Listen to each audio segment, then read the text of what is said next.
こんにちは、まいです。今回は手放せる人になるための考え方10選をお伝えします。物を手放そうと思ってもなかなか進まない。あれこれ考えているうちに結局何もできないまま終わってしまう。そんな経験はありませんか？この動画では手放せない時に陥りやすい考え方を10個取り上げ、一つずつどう考えていったらいいかを紐解いてお話しします。それでは行ってみましょう。一つ目はもったいないです。もったいないと思うとき、私たちはどこかで手放すことを浪費のように感じてしまいます。せっかく買ったんだから、まだ使えるんだから元を取りたい。そんなことが思い浮かびます。そもそも物を大事にすることとはどんなことでしょう？私は捨てないことではなく生かすことだと思っています。棚の奥にしまっておいてずっと使わない状態は生かしているなのでしょうか？また、物を買った時の支出はもう過去のもの。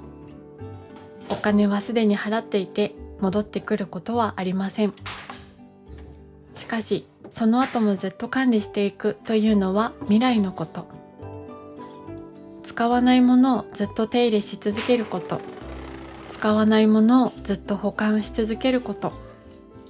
それって本当に自分のこれからの時間や暮らしにとって必要でしょうか？もったいないは未来の自分を苦しくしてしまうことがあります。使わないものを手放すことは浪費ではなく未来に対する投資だと私は考えています。2つ目はいつか使うです。まだ使えるものは念のため取っておいた方が安心な気がします。でも気づくとそのいつかや念のためのものが部屋中にあふれてしまいます。ここで大切なのはいつかはいつまでなのかを決めることです。10年後に使えればいつかは来たのか、1年後までに使わなければいつかは来なかったのか、自分で設定しなければいけません。そのため私は迷ったものを入れる一旦保留ボックスを作っています。そこに入れたものは基本的に3ヶ月ほど保管し、その間に使わなかったらいつかは来なかったものとして手放しています。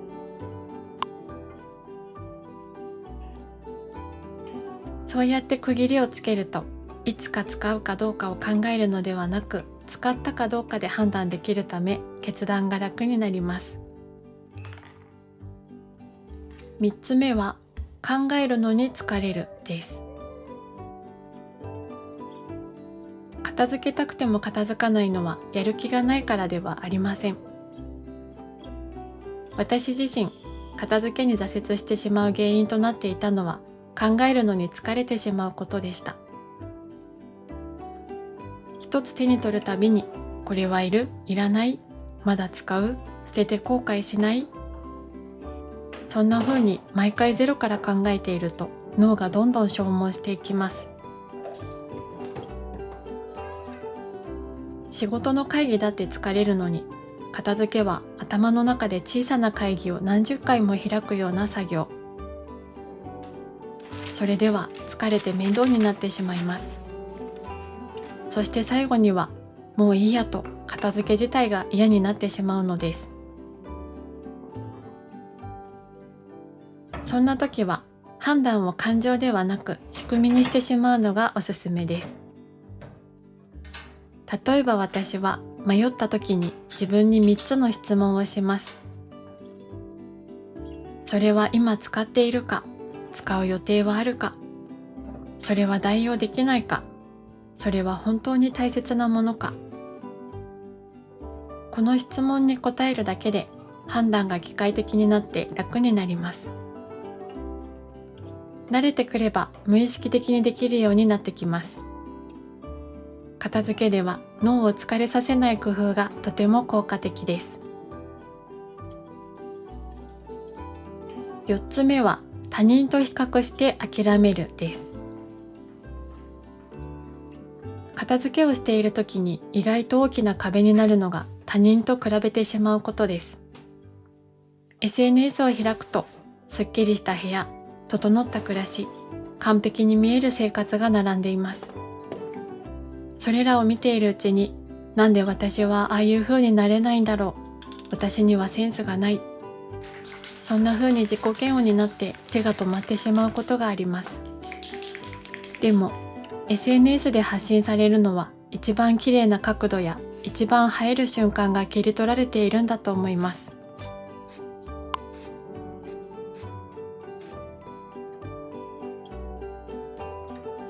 私自身も子供が生まれてから常に綺麗なお部屋というのは幻想になりました。ここで忘れたくないのは、ミニマリズムや片付けって誰かみたいになることではなくて、自分と向き合うことだということです。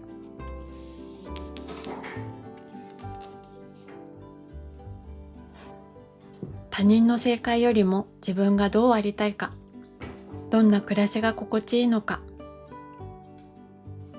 みんな得意なことも苦手なことも違う。隣の芝生は青く見えるものです。でも比べる場所を外に置いてしまうと、どんなに手放しても自分の暮らしに満足することはできません。だからこそ手放すことは理想の誰かではなくて、自分のために進めていきましょう。5つ目は家族が協力してくれないので無理です。自分は物を減らしたいのに家族は全く協力してくれなくて諦める。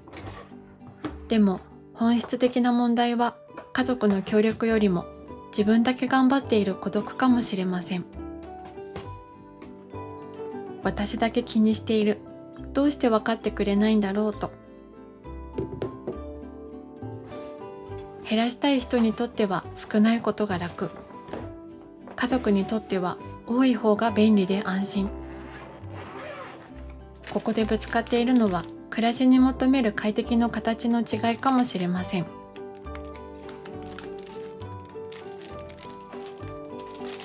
そんな中で、なんで捨てないの？なんで増やすの？と思ってしまうこともあります。しかしその瞬間、片付けが暮らしを良くする行為ではなく、快適の形の押し付けになってしまいます。だからこそ、まずは自分のものだけをとことん整えてみる。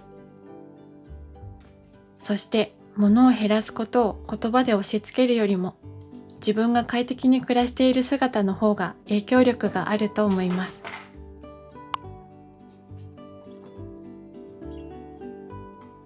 ただ、ここで注意したいのは、家族のものを勝手に捨てるのは絶対に NG です。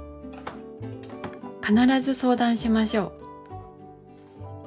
片付けは暮らしを良くするためのもの、関係を壊すためのものではありません。できるところから少しずつ進めていきましょう。6つ目は、贈り物・いただき物の扱いに困るです。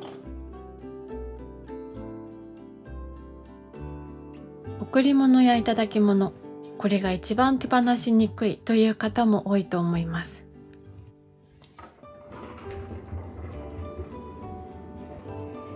せっかくもらったのに捨てたら失礼かな、申し訳ない、そんな罪悪感が出てきて捨てられなくなる。これは本当に難しい問題です。よく感謝と物は別物だと言われます。気持ちはちゃんと受け取っている。その時点で贈り物としての役目を果たしているから、無理に一生持ち続ける必要はないと。確かに私自身も誰に何を贈ったかを事細かに覚えているわけではありません。そう思いながらも、私はすぐに手放すのが苦しいタイプでした。そこで私はとことん使ってみることにしています。消費できるものなら消費する。普段あまり使わないものでもしっかり使ってみます。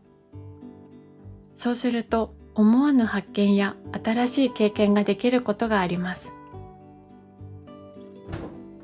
普段私はいろんなものを試す機会が少ない生活をしています。贈り物はちょっと便利そうだな、使ってみたかったな。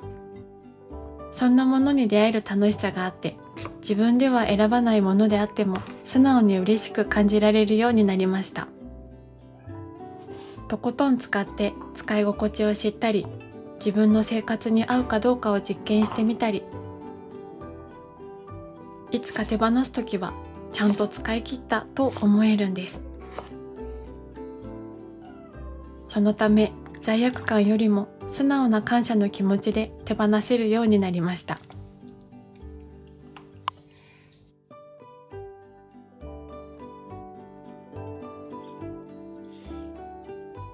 7つ目は時間がないです。これも本当によくある悩みです。片付けをイベント化すると、やるなら一気にちゃんと終わらせなきゃ、そう思ってしまいます。でもまとまった時間が取れなくて、疲れている時ほど時間がないという形で止まってしまう。ここで大事なのは、時間がある時にやるじゃなくて、少しでもいいから続けることです。例えば毎日5分だけ、引き出し1つだけ、紙袋1つだけ、ゴミを1つ捨てるだけ、それくらい小さくていいんです。片付けはイベントではなくルーティン。歯磨きのようにやるかやらないか迷わないレベルまで習慣化することがコツです。面白いのが、片付ける時間がないと思っていたのに、片付けが進むと探し物が減る、家事が楽になる、判断が減るなど時間が増えていくということです。そうやって積み重ねていくと物が少なくなり、片付けする時間自体も減っていくので、一石二鳥となるわけです。8つ目は完璧主義で着手できないです。やるなら全部やらなきゃ、中途半端に片付けても意味がない、途中で終わったら気持ち悪い、そんな風に思ってしまって、逆に最初の一歩が出せなくなることがあります。完璧主義の人ほど片付けを始める前に頭の中で完成形まで見えてしまう。だからこそ、これを全部やるのか、終わる気がしないと圧倒されてしまうのです。私自身も完璧主義なところがあるので、これを痛いほど味わってきました。でもここで意識したいのは、全部を一気にやろうとしないことです。完璧主義の強みは、狭い範囲なら最高に発揮されます。そのため、完璧主義の人ほど、初めに最小の範囲を決めましょう。例えば、引き出し一つだけ、バッグの中だけ、洗面台の棚だけ、その小さな場所だけを完璧にしてみる。すると、まずここは整ったという達成感が残ります。完璧主義はなかなか手放せませんが、完璧にする範囲を小さくすることを意識すると、特性を生かして物を手放せます。9つ目は、災害が不安で減らせないです。これはとても自然な不安だと思います。いざという時のために備えておかないといけない。そう思うと手放すのが怖くなるのは当然です。でもここで考えるべきは、不安のままなんとなくたくさん持つのではなく、具体的にどう備えるかです。まず自分の地域ではどんな災害が起こりうるのか、災害後自宅に戻れる可能性が高いのか、避難所生活になるのか、食料は何人分を何日分必要なのか、状況によって必要な備えは変わります。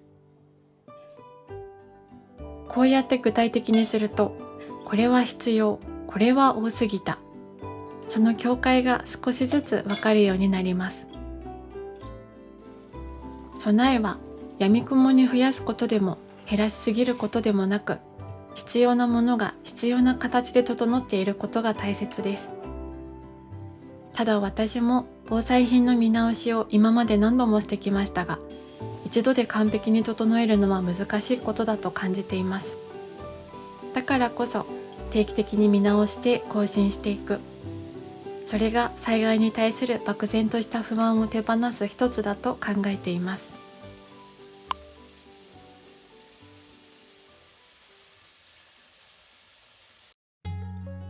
最後10個目は、思い出の品をどうしたらいいか悩むです。これは個人的に一番難しいテーマです。正直に言うと、私自身もまだ完璧な正解は見つけられていません。ここでお話しするのはあくまで今の私たちの考えです。今のところ私が実践しているのは、なるべく写真として残すようにすることです。思い出とは言葉通り思い出すこと。そのため必ずしも物理的なものとして持ち続けなくてもいいかもしれないと思うようになりました。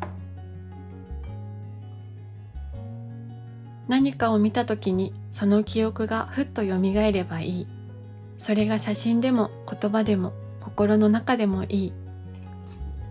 ものそのものよりも思い出せる形で自分の中に残っていることなのだと思います。それでもどうしても残したいものはあります。そういう時は保管する場所や範囲を決めておく。この箱に入る分まで、この棚のここまで。そうやって思い出を大切にしながらも、暮らしを圧迫しない形で折り合いをつけています。思い出の品は急がなくて大丈夫です。ずっと残っているのはそれだけ大切だった証拠。ゆっくり自分のペースで向き合っていけばいいと思います。